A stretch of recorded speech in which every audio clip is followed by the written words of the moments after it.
მე პოსტსაბჭოთა საქართველოში დავიბადე. ყველგან მესმოდა თუ რა საშინელი იყო საბჭოთა კავშირი. ბებიამ და ბაბუამ თავისი მონაყოლით და არქივით გადმომცეს თუ როგორი იყო ცხოვრება სოციალისტურ საქართველოში. მეფის რუსეთის დამხობის შემდეგ 1918 წელს საქართველომ მოიპოვა დამოუკიდებლობა, მაგრამ დამოუკიდებლობამ დიდხანს არ გასტანა და 1921 წელს საბჭოთა არმიამ კონტროლი საქართველოზეც აიღო. ამ სამწლიანი დამოუკიდებლობის დროს ბაბუაჩემი ადერკინ კოპლატაძე დაიბადა. მე ბათუმელი კაცი ვარ და დავიბადე 1920 წლის დეკემბრის ბოლოს.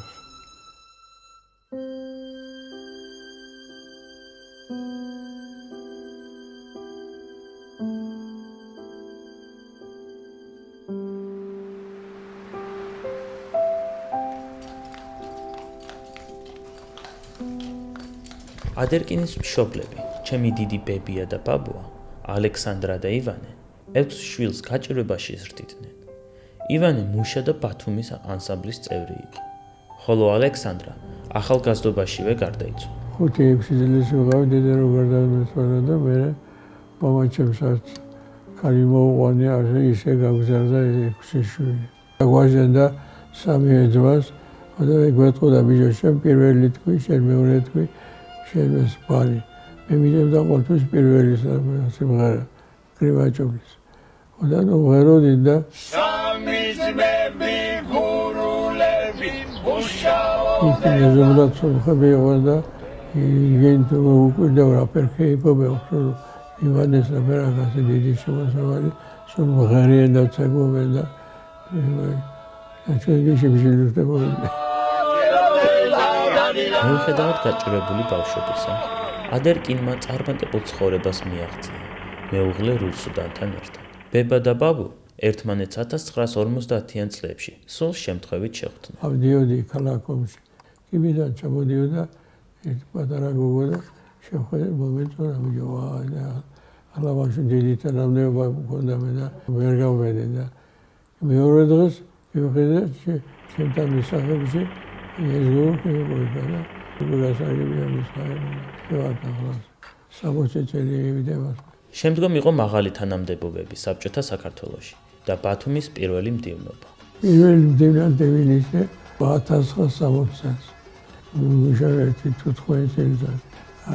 საერთოდ დელფინები იციან მოშორს ბათუმის სანაპიროზე და გადავსვლელი დაგვეშინებია დელფინარიუმი და ისორჩენებია. მაშინები ეკონომიური დაგროვილი თანხებით.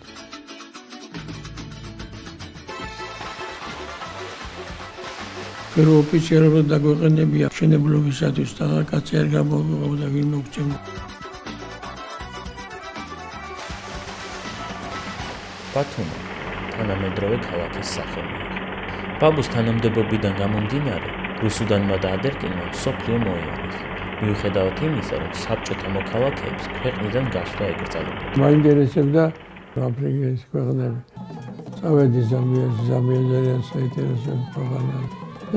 ერთ სასტუმროში რომ მეყვანეს, ასეთი რამე მithos, რომ არ შეგეშინდეს, ათო დიდი გველები შეიძლება შენო თავს შემიძლია. ვიღება თელეგრამი არ მიზინია.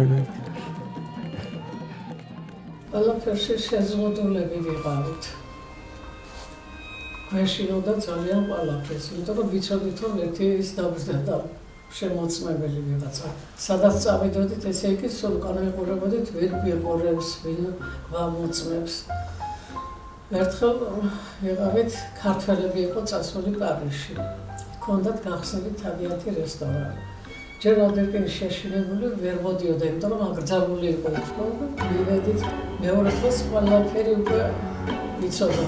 საბჭოთა კავშირში სად ვიყავით, რას ვაკეთებდით.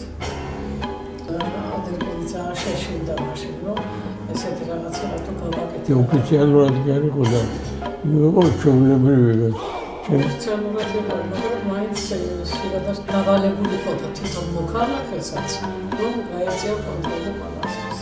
აი ვინც დავხერხებული ნაცნობი, ჩვენ ახლა ეჭვს ვეღურულობთ, შეიძლება ის იყოს, შეიძლება ის იყოს, რომ გაზაფხულები ვიყავით. აი ტურისტად რომ მიდიოდა, შეიძლება მიდიხო იმაი ჩვენი ტურისტებში. დამკვირვებელი ჩვენზე ასვარიც. მერე კიდე მოგცემდნენ ფულს ძალიან ცოტას. უნგრეთში რო ჩავედით, მოგცეს ძალიან დიდი ბევრი ფული. როგორც ჩანს, ფასი არ ქონდა ამ ფულს. და რო ვკითხეთ ტაქსს, წავიყვანეთ დიდ მაღაზიაში, ვთქვათ, რამდენი ფული მაქვს და რაღაცა გადავამთიო, ტაქსს მიგიყვანო ტაქსით მაღაზიამდე და უკან ვეღარ წამოგიყვანო. იმდენად არ მოაძლიერდა, იმდენად შეზღუდულები ვიყავით ყოველთვის საბჭოთა მოქალაქეები. საბჭოთა კავშირის დაშლიდან 25 წლის შემდეგ რუსუდანი და ადერკინი იხსენებენ კავშირს როგორც შესაძლებლობის შემქმნელს და შიშის დამნელს. ჩვენთან მაგალითად ბათუმში რო ვიყავები, მინჩენის ვაფშტელების რომ ჩვენ კვარტალში არ უნდა იყოს უმუშევარი კაცი. და ახლა ეხოცებია სამუშაო მომეჩენე და ჩვენ მაშინ ეხოცებები გვერდიდან უმუშავე. მე ყველაფერი მოსკოვში ცდილობენ. მუსული გავლენდა და ზედამხედველობა. თუ ახლა ქართველებს ერიდებოდნენ მაინც სტალინის ხათოს, პარიზის რესპუბლიკაში, ჩრდილოეთში. ბევრი დადებითი იყო ძალიან, ბევრი შევზღუდავი. რაც სიამოვნება უნდა მიგვეღო, შიშით კარგავდნენ ამ სიხარულს და ეს. იმდენად დაზაფხულები ვიყავით. აი, არ არის ეს. ბაბუმ ახალ პოსტსაბჭოთა ცხოვრებასაც აუღვალღო და პენსიაში გასვლის შემდეგ ჩამოაყალიბა პენსიონერთა კავშირი, რომელსაც დღემდე ხელმძღვანელი. 2016 წლის 29 დეკემბერს კი ბაბუს 96 წლის დაბადების დღე და ბებასთან ქორწინების 60 წლის იუბილე ვიზეიმი.